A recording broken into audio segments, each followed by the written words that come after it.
La question de savoir comment encourager les actionnaires à investir dans nos entreprises est une question récurrente pour les pouvoirs publics. Elle est importante aujourd'hui et d'autant plus importante qu'on est dans une économie où il faut davantage prendre de risques, une économie mondialisée où pour conserver des parts de marché, il faut constamment investir. Forcément, par rapport à de la dette, investir en fonds propres veut dire qu'on peut se donner le temps à l'entreprise de pouvoir, à un moment donné, rémunérer ses actionnaires, ses investisseurs.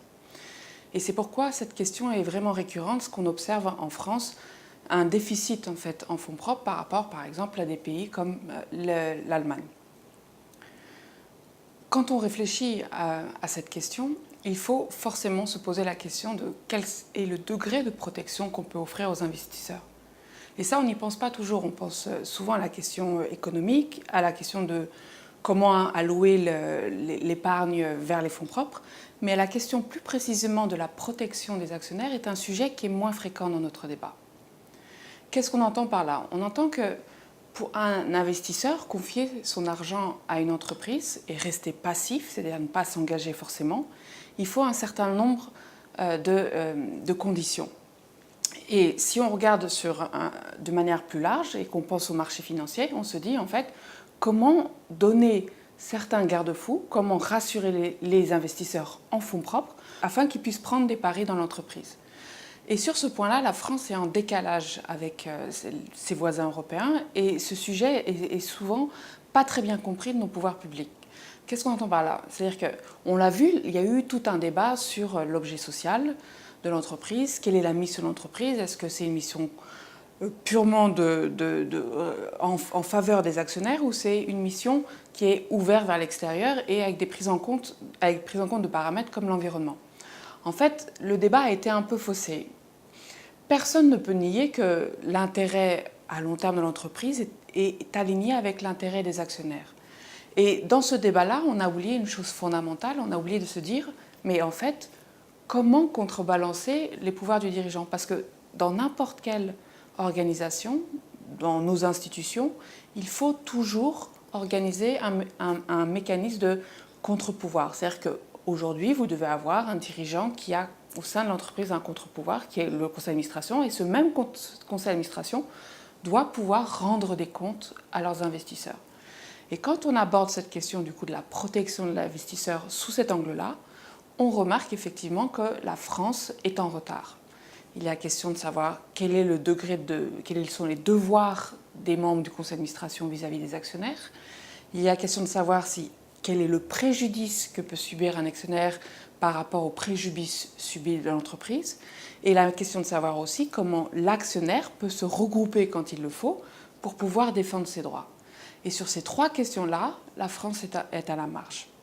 Je l'ai dit, sur la question du rôle des membres du conseil d'administration, il y a un problème sur la définition du devoir de loyauté que doivent ces membres vis-à-vis des actionnaires.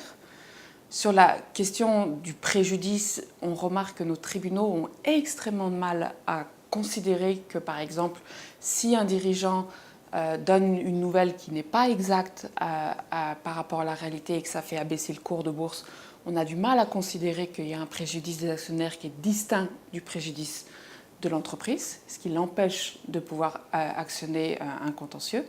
Et on voit bien aussi sur la question du regroupement, il y a eu des évolutions sur les actions de groupe, les class actions dans certains domaines en matière de consommation, mais c'est tellement restreint qu'on voit sur les marchés financiers que ça n'a pas été accordé.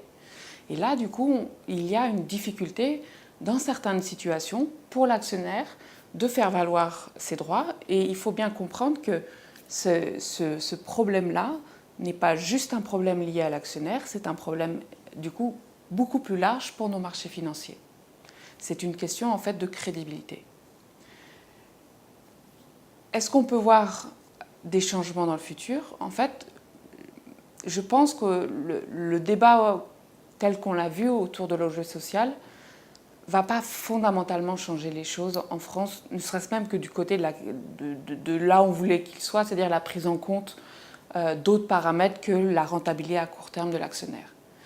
Malheureusement, ce débat, il a écarté l'autre pan que je viens d'évoquer sur la question des contre-pouvoirs en faveur des actionnaires. Et donc, pour cette raison, il me semble que ce sera davantage au niveau européen que ces questions seront abordées. On voit en ce moment, il y a un projet de directive en faveur sur les questions d'action de groupe, pas seulement en matière financière, mais il y a tout un débat qui a été enclenché.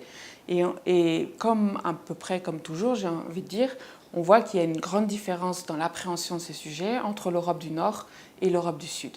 Il faut espérer qu'on avance. C'est une question importante. L'Europe est en concurrence avec les États-Unis et l'Asie. Cette concurrence se joue au niveau de ces marchés financiers pour que ces marchés soient plus liquides, plus profonds, qu'ils servent mieux les intérêts des entreprises, pour que les actionnaires soient encouragés à prendre davantage de risques. Il faut que le cadre juridique évolue.